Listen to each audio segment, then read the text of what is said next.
पेशगी इतला बराए गंदम के काश्तकारान जमींदारों के लिए इंतहाई अहम वीडियो शुरू करने से पहले हमारे YouTube चैनल को जरूर सब्सक्राइब कीजिए।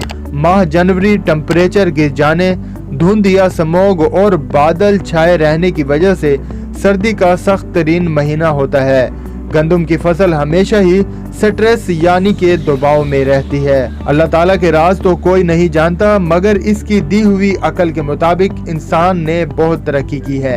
आइंदा जनवरी के आखिरी हफ्ते से लेकर मार्च के पहले हफ्ते तक बारिशें ज्यादा होने की तवक्का की जा रही है।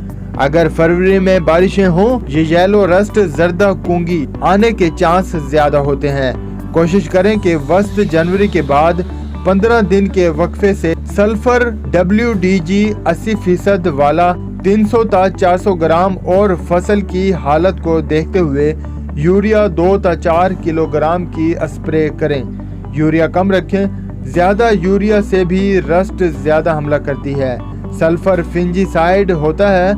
आज की बारिश अगर जरूरत है तो यूरिया में सल्फर मिक्स करके तरोतर पर छटा करें। मजीद मालूमाती वीडियो देखने के लिए हमारे YouTube चैनल को जरूर सब्सक्राइब करें।